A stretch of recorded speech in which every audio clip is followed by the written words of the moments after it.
Hey all, Alex here at your home of the Music Deep Dive. And today it is time for a review of the memoir, nonfiction, philosophical work, however you want to describe it, published on the 9th of August, 1854 by Henry David Thoreau, Walden, or Life in the Woods. Henry David Thoreau, when we did a couple of videos recently talking about Ralph Waldo Emerson, the great American essayist, letter writer, and really kind of elite intellectual mind, I suppose, of the early 19th century. And when you think of the strengths of Emerson and his way with words and his reflection on society and on kind of the natural order of things, Thoreau is very much of that same cloth. The two were very close together. And Thoreau is, in particular, noted for being one of the early examples of the movement that we now call transcendentalism. This idea of how humans are essentially inherently good, and that we are at our purest and at our best when we are surrounded in nature. Thoreau was a very prolific writer of a lot of kind of nonfiction treatises and essays and things like that. His essay Civil Disobedience is a very popular philosophical work of the early 19th century. And he was a very prominent political thinker, abolitionist, and very, what we would now call today progressively minded. Also did not live very long, tragically, died at the age of 44, kind of really at the peak of his fame, I guess, and renown. And it's interesting to kind of think about what a Reconstruction era United States would have looked like with Thoreau still writing very actively. But the kind of naturalist side of things that I spoke to when talking about transcendentalism is really the heart behind Walden, and that is really the soul behind it. If you've not read Walden, the whole idea behind it is this is a document of Thoreau living in a cabin remotely kind of in the woods near Walden Pond in Concord, Massachusetts. It was actually owned by Emerson, that Thoreau kind of rented out from him. And Thoreau lived in that cabin for a little over 2 years, specifically 2 years, 2 months, and 2 days, for reasons that are, for the most part, unknown, but generally seem to be kind of this whole interconnected idea of reflection, of trying to ground himself, of trying to really kind of understand nature. There's a lot that we don't know about Thoreau and a lot that we try to psychoanalyze about him and I don't think are necessarily successful at, which is what it is. But whatever the motives behind Walden, what we get with the book that came from these 2 years, 2 months, and 2 days of experiences, what we get out of it is pretty extraordinary. This is perhaps a mindset that has become cliched now, this idea that sometimes we just need to step away. We want to unplug, disconnect, and retreat into the confines of nature to ground ourselves.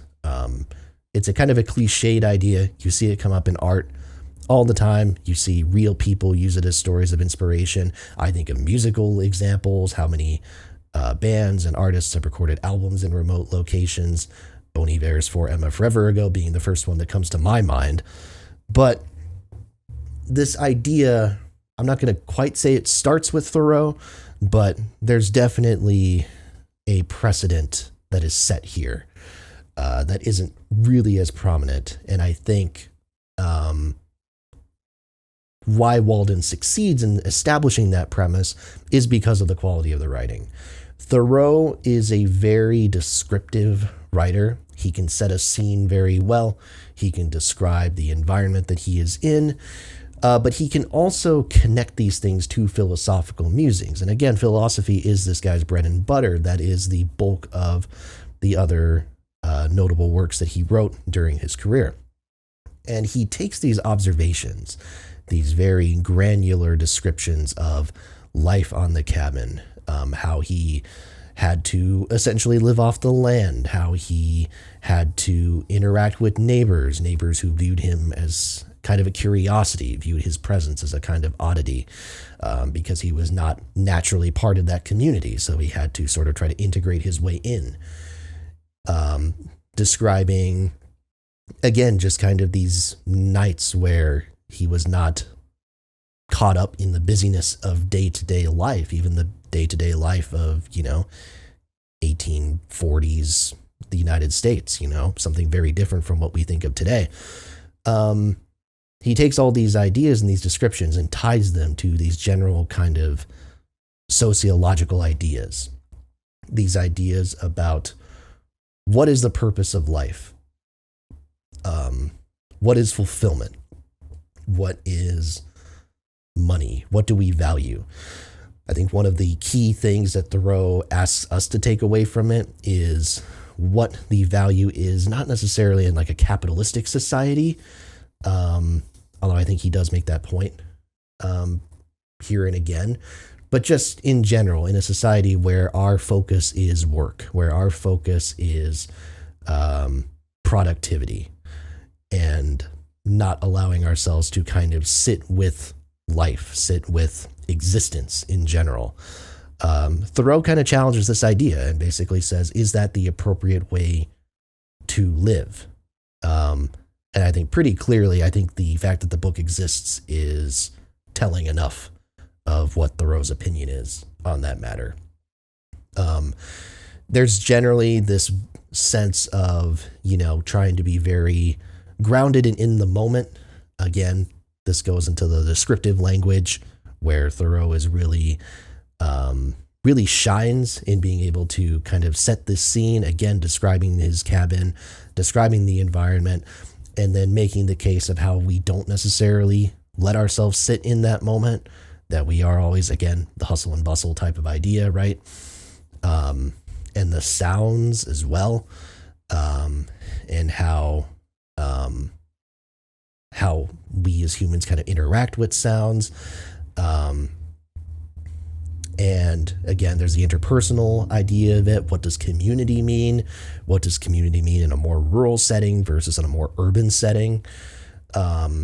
This is, it's so interesting. And it's a lot of, again, reflections that I think nowadays people probably take as common sense. Again, the type of thing that you probably see regurgitated in 1,000 self-help books or memoirs about what the benefits are of taking that step back and taking that pause. But to hear it done here at a time when I genuinely think people didn't take those ideas for granted is really fascinating. And again, Thoreau is a good enough prose writer to where he can make it work and he can make it stick. Now that said, I think maybe the only issue that you can take with a book like this that is drawing these conclusions, and it's the case for anybody, I don't think Thoreau is unique in this, is simply the idea of at what point, what is a reasonable expectation as far as how much we can disconnect in today's day and age, especially when we are not, like Henry David Thoreau was, a writer. We are not, presumably, most of us, people with the means to be able to do that. And there is a sense of, I suppose, privilege, you could argue, from this type of perspective, which is fine enough. I mean, again, it's a minor gripe, and it's not unique to Thoreau's situation. But I also think that, in a way, Thoreau maybe understands that his situation is a little bit outside the norm, and I think because of that, he is trying to push for this to become a more normalized thing, for this to become something that is maybe more accessible to the average person. So I don't necessarily think that he is unconscious of the unique situation that he was in. And I think, if anything, he might be advocating for it. So maybe that's a point more in his favor. I don't know. It's an interesting discussion point. But overall, I think this is a really engaging and relaxing book. I was not one of those people who read it on vacation or while they were up in, again, their own log cabin or whatever the case may be. But if you're in a situation where you have that ability to disconnect, I think reading something like this, especially a book that is as well written as this, really helps make it sink in how valuable that time is if you are able to afford it. And I think we could all do to take a lesson from this, at least in the sense of let's make ourselves that space as much as we possibly can during the time that we have. Because being able to be in nature and have our senses stimulated and ground ourselves in that way, there's a lot of value in that. There's a lot of refreshing aspects of that. And I think Thoreau validates it here. So it's a great read. I would highly recommend it. Check it out. With that, I want you to thank you so much for watching. Please make sure to like, comment, and subscribe. As always, more reviews are to come. Hit that bell for notifications and tell a friend as well. Thanks so much for watching, and I'll see you next time right here at your home of the Music Deep Dive.